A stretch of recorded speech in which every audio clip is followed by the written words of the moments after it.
Hello, my name is Maria Quintero, and this is my A&E project for Dr. Cackley, um, class 5354. And my visible thinking lesson that I chose to do this for or on is my character CAM project. My character CAM project created visible thinking for my students. They visually had to create a character can, and in this character can they had to portray the character visibly. And we know that whenever students think visibly, that's the consequences of their learning, and as teachers we have to find ways to bring out those consequences for learning. And we also know that they convey their thoughts, their thoughts through their writing, um, through their speaking, drawing, or projects like this.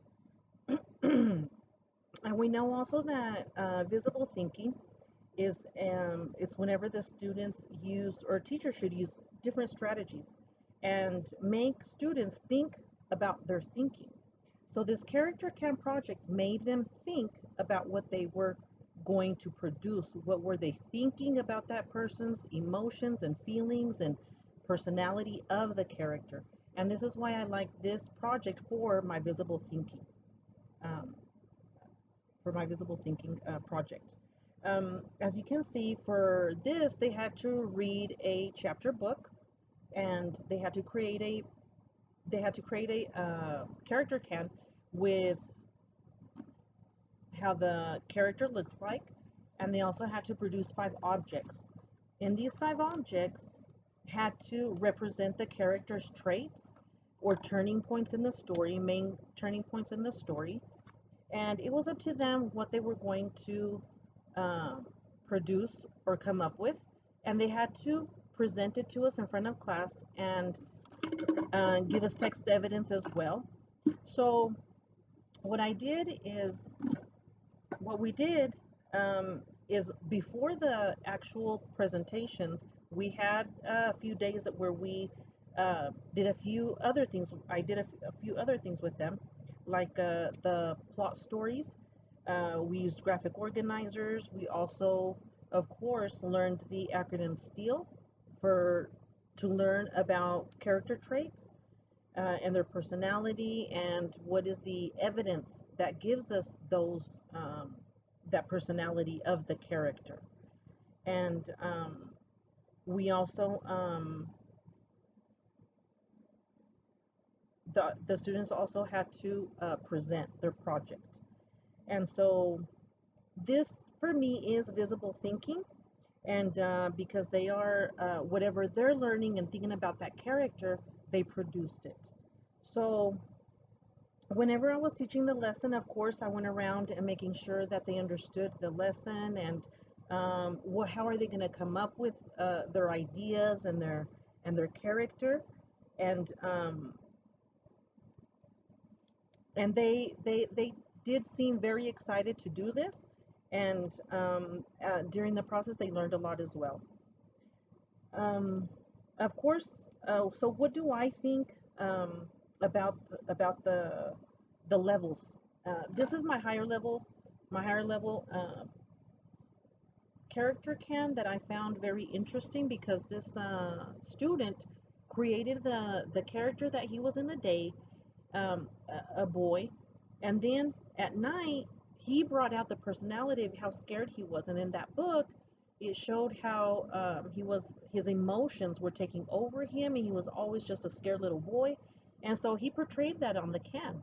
So to me, making both on one can, how how he was the little boy, and then how he felt inside, all right, the fear that he had. So to me, this was the higher level thinking, visible thinking. He brought that out, that personality. This was my medium, or my medium level, and she also, of course, visually, this is what she portrayed her character look like, and of course, they also had the 5 items that they had to uh, that she had to produce, or the 5 objects that represented this character. And of course, they did a very well job. And then, of course, during the presentation, it was their job to tell us what each object meant for the character in the story. And it could also be significant turning points that they could share. And of course, because that's part of the book and part of the character's life.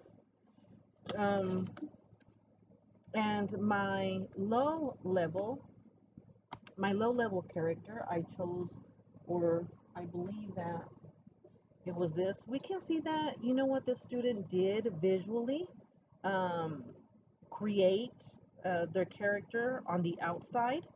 Um, what they did, they graduated, and he explained it very well, but he did not put the physical face on there. I could tell that he didn't or couldn't um, put his face, and then there were no items or objects. So that kind of left me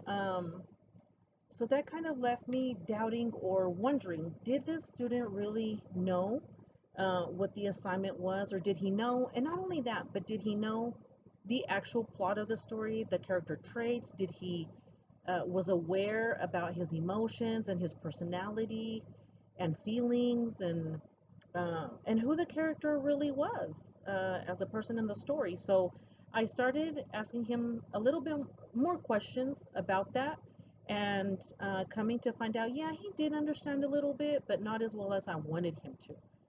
But of course, you have to probe those students that can't produce, um, that they have a hard time uh, producing these items because they really don't understand.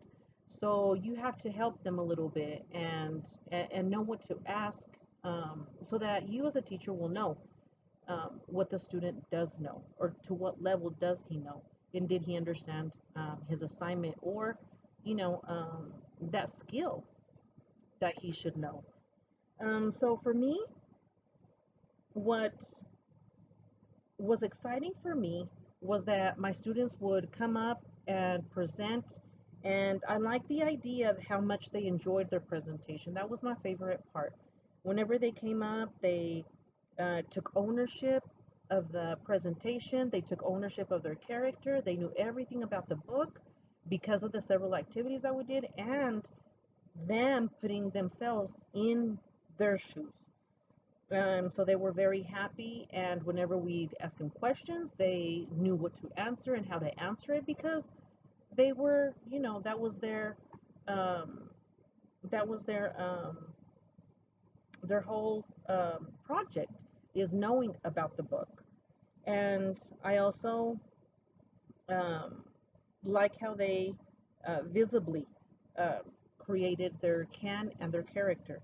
Now, the next time, I think what I would do different now is I would have them dress up as the character. Instead of having the character I would include the 5 items, and of course the text evidence, that's important. And I would have them, though, dress up as the character. That would change their perspective. They would have to speak in first person point of view, and they would give us those emotions, those feelings, and take us through the book in that way, or in that manner. And that is also visible thinking, because they have to think about what they're actually thinking and saying, and presenting and doing. So this is one of my favorite projects that I do with them, and they also enjoy it as well. And so this concludes my presentation, and thank you, Dr. Cackley, for this opportunity. Thank you.